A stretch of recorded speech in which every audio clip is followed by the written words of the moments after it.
조금 리얼한 버전으로 가도록 하겠습니다. 한국일보 3면에 실린 기사인데요. 고영태 씨가요, 어제 헌법재판소 탄핵 심리에서 제기된 최순실과의 불륜설에 역겹다 이렇게 격분을 했고요. 최순실은 고영태를 향해서 신용불량자의 마약 전과가 있다고 주장을 했습니다. 설전이 벌어졌는데요. 특히 최순실 측은 고영태의 사적인 부분을 집요하게 파고들었습니다. 최순실 측은 신용불량자가 된 적이 있나? 최순실을 이용해 채무를 해결하려 했던 적 있느냐? 이렇게 쓸데없는 걸 물었고요. 고영태는 이 사건과 관련이 없다며 불쾌했습니다. 최순실 측이 최순실에게 받은 돈이 제법 되냐? 이렇게 물으니까 이때 고영태 씨가 좀 폭발을 했습니다. 증거도 없으면서 아무거나 갖다 붙여서 신성한 법정에서 장난을 치느냐? 이렇게 화를 냈다고 하는데요. 변호인에게 공격을 맡기고 고영태 증인을 듣던 최순실도 이 장면을 지켜보며 고개를 가로젓거나 노려보기를 반복을 했습니다. 조선일보 실린 기사를 좀 보면은요. 최순실이 이렇게도 얘기를 했다고 합니다. 신용불량 걸려 있어서 통장 거래가 안 됐지 않냐 이렇게 얘기를 하니까 고영태 씨가 저는 모르는 얘기다 이렇게 얘기를 했고요. 그러니까 최순실이 왜 몰라? 그리고 고민으로 법원에서 개명하려고 했는데 마약 전과가 나와 가지고 못했잖아. 이렇게 얘기를 했고요. 고영태는 그거는 무조건 아니고 이렇게 응수를 했다고 합니다. 두 사람의 감정이 갈수록 격해지니까 재판장인 김세윤 부장판사가 아직 물어볼 게 더 남았어요. 시간이 많이 늦었는데 하면서 제지를 하기도 했다고 합니다. 10여 분 동안 최순실 씨가 반말투로 질문 공세를 했다고 하는데요. 이게 법정에서 가능하다는 것도 저는 대단히 놀랍습니다. 보통 이렇게 하면은요. 재판부에서 강력하게 제지를 하고요. 재판에도 불리하게 작용을 하기 때문에 변호인이 이렇게 못하도록 합니다. 그런데 법정에서도 안하무인이었다는 그런 얘기가 됩니다.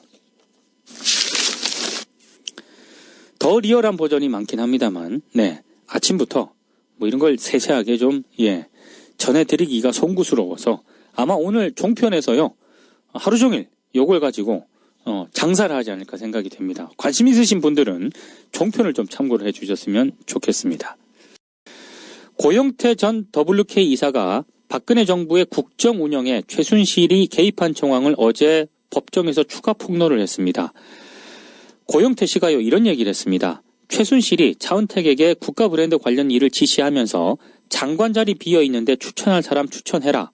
콘텐츠 진흥원장 추천해. 이렇게 했는데 실제 이루어지는 걸 보았다. 또 예상 같은 걸 최순실이 짜기 시작을 했는데 실제 그대로 반영된 것을 보면서 겁이 나기 시작해 2014년 말 의상실 운영을 그만뒀다 이렇게 얘기를 했습니다.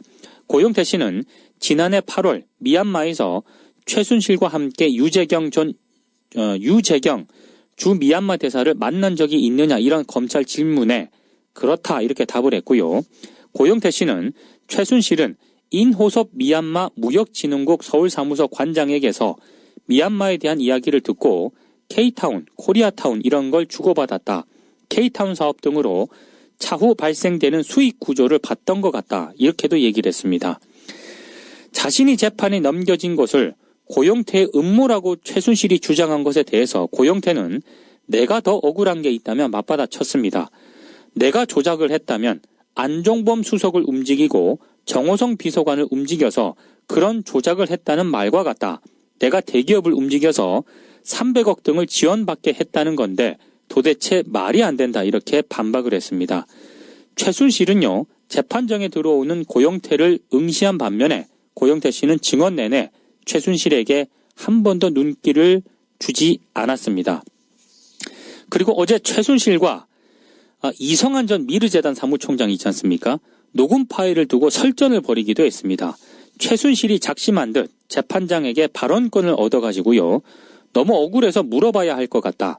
그날 전화기를 다 없애고 만나서 이야기를 했는데 뭘로 녹음을 한 거냐? 이렇게 이성한 전 사무총장에게 물으니까 전화기로 녹음한 게 아니고 녹음기가 있었다 이렇게 답을 했습니다. 최순실이 완전 계획적이네요 이렇게 얘기를 하니까 이성한 씨가 네 녹음하려고 한 건 계획적이었습니다. 본인 그러니까 최순실이 자기를 미쳤다고 생각하니까 이렇게 답을 했는데요. 이성한 전 사무총장은 녹음을 해놓아야 자기한테 책임을 뒤집어 씌운다거나 하는 것을 막을 수 있다고 생각했다. 이렇게 답을 했습니다.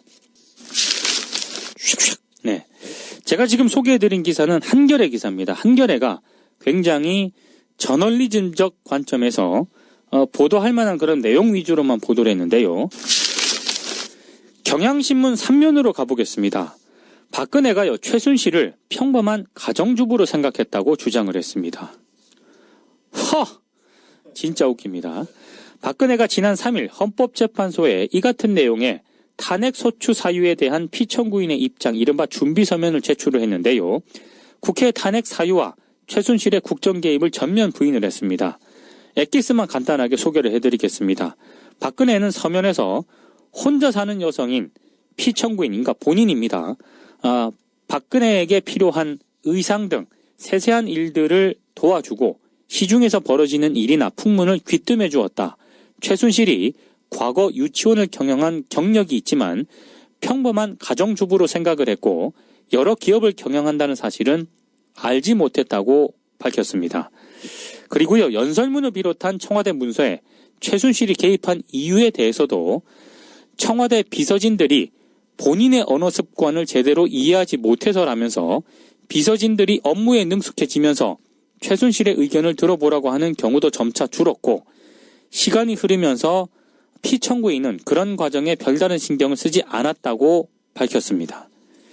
본인의 언어 습관을 제대로 이해하는 사람이 대한민국에서 몇 명이나 될까요? 그런데 본인의 언어 습관을 제대로 비서진들이 이해하지 못해서 최순실의 도움을 조금 받았다, 이런 취지로 지금 준비서면을 제출을 했는데 이게 지금 먹힐 거라고 생각을 했을까요? 참 대단하십니다. 예.